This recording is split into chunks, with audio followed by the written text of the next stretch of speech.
na tumepokea kwa masikitiko makubwa sana,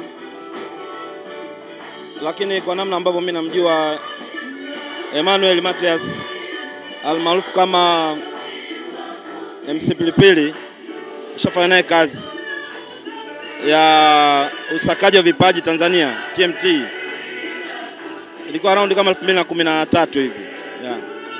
Lakini baada hapo akawa ameshine sana kwenye shughuli zake za UMC na ushereheshaji katika shughuli mbalimbali kama za event na nini yeah. Kwa ni mdogo wangu. Taarifa nilipata kwenye mtandao na uzuri tuna group letu, kwa hiyo tukahakiki kwenye group, likaja taarifa nikaamini kweli amefariki, lakini vitu vingine kiukweli ni mkweli sijui yeah. Nilipata taarifa tu za kufariki basi yeah.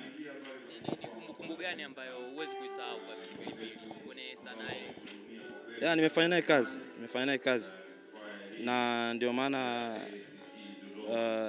ikija taarifa kama hizi hakunaga mtu ambaye anaweza akapokea tofauti zaidi ya maumivu, lakini ninachoamini kwamba kwa sababu safari yetu ni moja, kikubwa ni kumuombea ndugu yetu.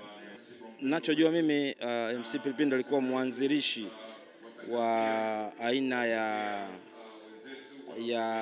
of course kulikuwa kuna watu, lakini yeye alikuja kuamsha vijana wengi sana walika lake kwenye hii stand up comedy, na ndio maana umekuta watu wengi wanafanya, lakini hata wengi ukiwauliza wanakuambia kabisa kwamba MC Pilipili ni moja kati ya wasanii ambao walikuwa ni chanzo cha uanzilishi wa stand up comedy Tanzania. Kwa hiyo ndio nakumbuka, na kwa sababu najua ni mtu ambaye anajituma kwenye kazi yake, mtu wa furaha any time kama unapomuona. Kwa hiyo nakumbuka vitu vingi, na pia nimefanya naye kazi kama ambavyo nimekwambia yeah.